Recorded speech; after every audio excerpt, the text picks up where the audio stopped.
민수기 35장입니다.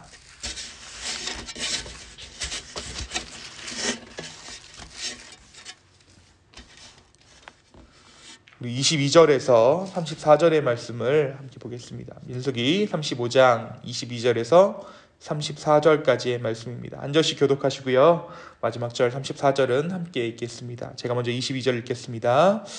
악의가 없이 우연히 사람을 밀치거나 기회를 엿봄이 없이 무엇을 던지거나 보지 못하고 사람을 죽일 만한 돌을 던져 죽였을 때 이는 악의도 없고 해하려 한 것도 아닌즉 회중이 친자와 피를 보복하는 자 간에 이 규례대로 판결하여 피를 보복하는 자의 손에서 살인죄를 건져내어 그가 피하였던 도피성으로 돌을 보낼 것이요 그는 거룩한 기름 부음을 받은 대제사장이 죽기까지 거기 거주할 것이니라.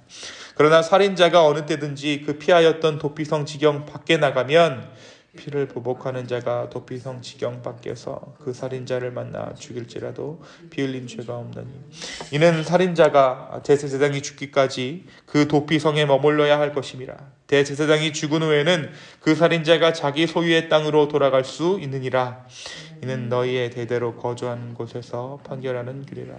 사람을 죽인 모든 자 곧 살인한 자는 증인들의 말을 따라서 죽일 것이나 한 증인의 증거만 따라서 죽이지 말 것이요 고의로 살인죄를 범한 살인자는 생명의 속전을 받지 말고 반드시 죽일 것이며 또 도피성에 피한 자는 대제사장이 죽기 전에는 속전을 받고 그의 땅으로 돌아가 거주하게 하지 말 것이니라. 너희는 너희가 거주하는 땅을 더럽히지 말라. 피는 땅을 더럽히나니 피 흘림을 받은 땅은 그 피를 흘리게 한 자의 피가 아니면 속함을 받을 수 없느니라. 함께 읽습니다. 너희는 너희가 거주하는 땅 곧 내가 거주하는 땅을 더럽히지 말라. 나 여호와는 이스라엘 자손 중에 있습니다. 아멘. 우리가 어제 말씀을 통해 레위 지파에 대한 성읍을 나눠주시는 하나님의 은혜를 함께 묵상했습니다. 땅 대신 하나님을 기업으로 받은 레위 지파였기 때문에 레위인들은 정해진 땅이 없었습니다. 그래서 각 지파에서 제비를 뽑아 48개의 성읍을 선정해서 레위인의 거주지로 삼게 됩니다. 그리고 이 중에 6개 성읍은 도피성으로 지정되었습니다. 이 도피성이란 부지 중에 고의가 없이 죄를 지은 자가 피할 수 있는 처소였습니다. 특별히 어떤 죄였죠? 사람을 죽였거나 억울하게 누명을 썼을 때 이 도피성으로 피할 수 있었던 것이죠. 오늘은 이 도피성에 대한 보다 자세한 규례와 이 살인에 대한 하나님의 처분에 대한 내용을 담고 있습니다. 먼저 우리는 이 도피성이 어떻게 생기게 되었는가에 대해서 조금 생각해 볼 필요가 있을 것 같아요. 하나님께서 이스라엘 백성들에게 이 도피성을 정해주셨던 이유가 있습니다. 6개의 도피성을 정해주셨던 이유. 어느 곳에서나 이동이 가능하고 어느 곳에서나 빠르게 당도할 수 있는 이 도피성을 왜 하나님께서 이렇게 만들어주셨는가. 이스라엘 법에는 그리고 고대 근동의 법에는 소위 함무라비 법전이라는 것이 근간이 됐어요. 그래서 고의로 살인을 했던 실수로 살인을 했던 죽은 사람의 부모나 친척이 살인한 자를 복수하는 것이 죄가 되지 않았습니다. 생명에는 생명으로, 눈은 눈으로, 이에는 이로, 상처는 상처로 갚는 것이 바로 그들의 법률이었던 것이죠. 그래서 실수에 대한 익스큐즈가 전혀 없었던 거예요. 어떻게 해서든지 사람을 죽였다면 죽음으로 그 대가를 치르는 것이 당연한 그들의 법률상 이치였습니다. 따라서 실수로 살인한 자를 보호할 법적 도구가 필요했습니다. 그래서 하나님께서는 실수로 사람을 죽인 자들을 위해 도피성을 만들어서 피난처를 제공하셨던 것입니다. 그래서 이 도피성으로 향하는 길은 잘 닦여 있었다고 합니다. 그 어떤 길보다도 이 도피성으로 향하는 길만큼은 잘 보이게끔 표지판도 굉장히 잘 보이는 곳에 세워서 누구든지 이 도피성으로 당도할 수 있게끔 법적인 도구로서 이 도피성이 역할을 했던 것이죠. 또한 하나님께서 이 살인자를 재판하실 때 최소 2 증인의 증언을 확보하라고 명령하십니다.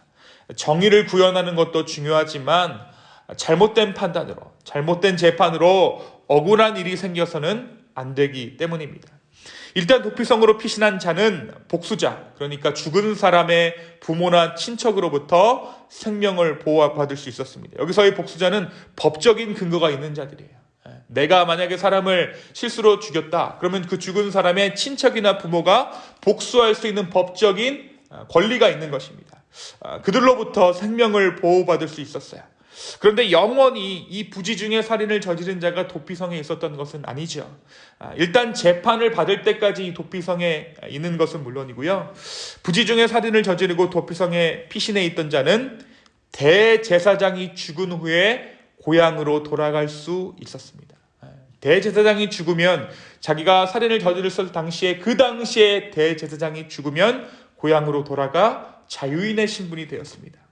왜 그러냐면 이 대제사장의 죽음이 살해당한 자의 피에 대한 보상이 되어서 살인자의 피값을 대신했기 때문입니다. 대속할 수 있었다는 거예요.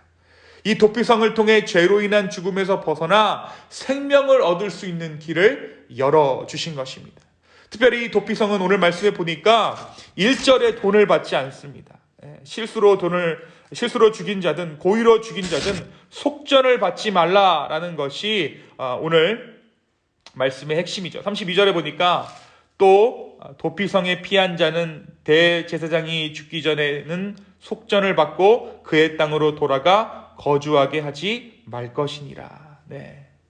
어떤 경우라도 속전을 받을 수 없다라는 것이죠. 이 말은 오직 제사장의 피로만 이들이 속죄함을 받을 수 있었던 것입니다. 돈으로 안 된다라는 거예요.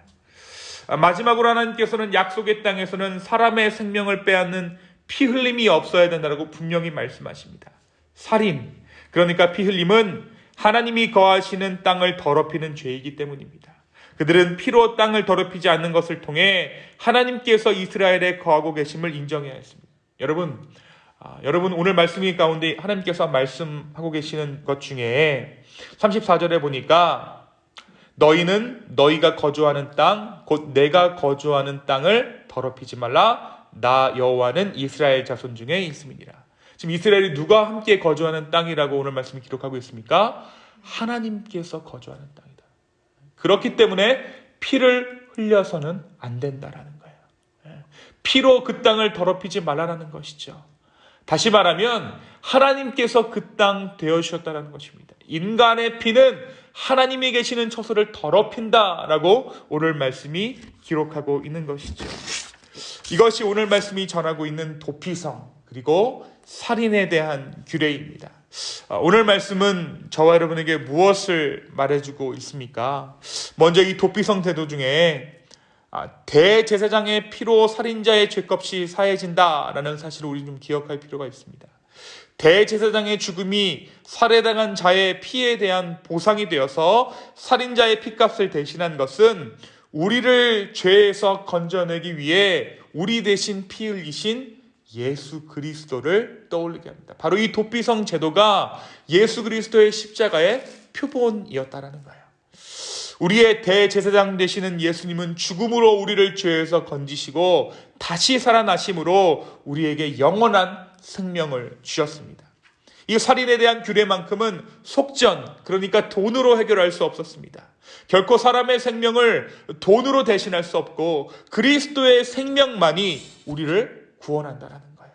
돈으로 생명을 살 수 없다라는 것이죠. 돈으로 행복을 살 수 없다라는 것입니다. 돈으로 인생을 구원할 수 없다라는 것이에요. 오직 그리스도의 생명만이 인생을 구원할 수 있습니다. 그렇다면 우리는 이 예수 그리스도의 속량의 은혜에 어떻게 반응할 수 있겠습니까? 우리는 이 은혜에 대해 우리가 가진 어떤 것으로도 보상할 수 없다라는 것을 먼저 인정해야 돼요.